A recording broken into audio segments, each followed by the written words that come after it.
No one noticed. The moment it ended, there was no goodbye, no final fight, no slammed doors. Just a message left unread longer than usual. At first, she didn't think much of it. She told herself he was busy. He always was. She had learned how to wait, how to be patient without asking questions, how to lower her expectations without admitting she was doing it. She used to believe love was about understanding, about giving people time, about not pressuring someone who wasn't good with emotions. So she stayed quiet, not because she had nothing to say, but because every time she spoke, it felt like she was asking for too much.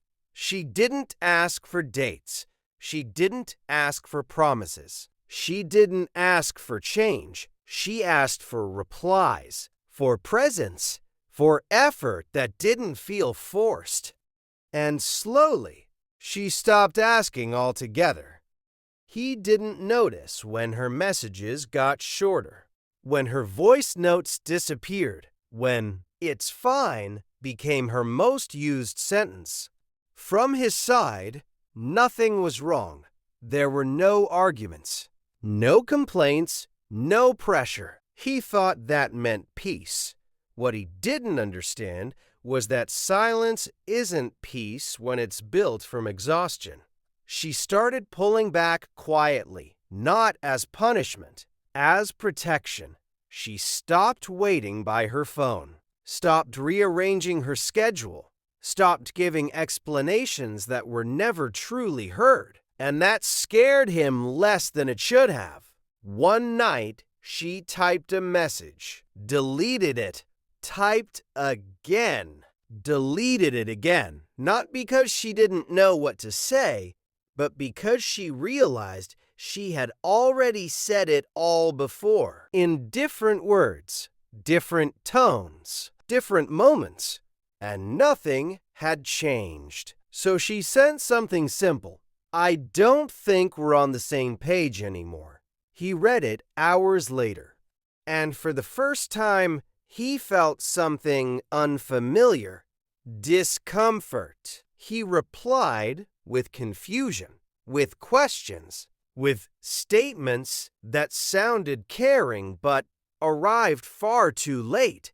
He said he didn't understand, that he thought everything was okay, that he would try harder. She read the message calmly. No racing heart, no shaking hands, no urge to explain. That's when she knew the truth. If love returns only when it's threatened, it was never secure to begin with. She didn't argue. She didn't blame. She didn't list everything she had endured quietly. She simply said, "I've been alone in this for a while." And she meant it. After that, life didn't fall apart. There was no dramatic aftermath, just an unfamiliar silence. This time, on his side, he expected her to come back, not because he had changed, but because she always had. She was the one who softened, who waited, who stayed longer than she should have.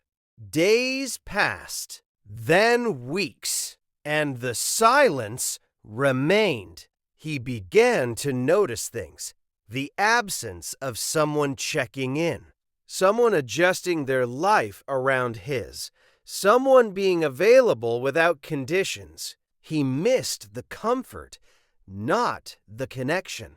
And slowly, realization crept in, not as regret, as loss. Meanwhile, she was rebuilding herself quietly, without announcements, without proving anything.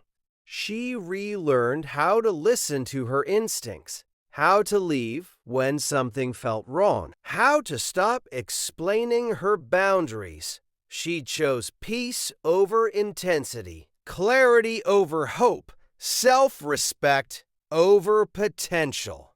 Sometimes she thought about him, not with anger, With understanding, she didn't hate him. She simply outgrew the version of love that required her to disappear. And the truth is this: she didn't leave suddenly. She left after staying too long. She didn't give up easily. She gave up when continuing meant betraying herself. And by the time he understood what she meant to him, she had already learned how to live without him. Some endings don't come with noise. They come with silence, the kind that only makes sense when it's already too late. At first, he didn't think much had changed. She had always needed space sometimes. She had always been understanding. She had always come back. So when the silence stretched longer than usual, he told himself it was temporary. He checked his phone less, not because he didn't care, but because he assumed she was still there. She always was. The absence didn't hurt immediately. It felt convenient. No expectations. No emotional conversations. No reminders of things he hadn't done yet. He told himself relationships didn't need constant effort. That real connection survived without attention. That love didn't require explanation. What he didn't realize was that he had been confusing comfort with stability. Days passed, then weeks, and something subtle began to shift. There was no one asking about his day. No one remembering small details. No one filling the silence with quiet concern. At first, he enjoyed the freedom, the lack of obligation, the space to exist without accountability. But slowly, that space became emptiness. He noticed it at night, when his phone stayed silent, when there was no one to update, no one waiting. He started replaying old conversations, moments he had brushed off, messages he had read but never fully answered. He remembered how she used to ask, carefully, gently, as if afraid of asking for too much, and how often he had said, later, not now, next time. There was always a next time, until there wasn't. He sent a message, something casual, something safe. She replied hours later, short, polite, distant, not angry. That was worse. He tried again, this time with more effort, more words, more intention. He told her he had been thinking, that he finally understood, that he wanted to do better. He believed it when he typed it, but belief without change is just another delay. She didn't argue. She didn't accuse. She didn't reopen old wounds. She simply said, I needed that version of you a long time ago. That sentence stayed with him. He realized something uncomfortable. She hadn't left to make him chase her. She hadn't left to teach him a lesson. She had left because she was already gone. He began to see the pattern. How she had adapted to his distance. How she had reduced herself to maintain peace. How he had accepted that effort without questioning it. He thought loyalty meant staying. He never asked what it cost her. Now, other people came into his life. Briefly, superficially. They didn't wait, didn't soften, didn't stay quiet when something felt wrong. They expected consistency, presence, follow-through. And for the first time, he understood what she had been giving him for free. Not love.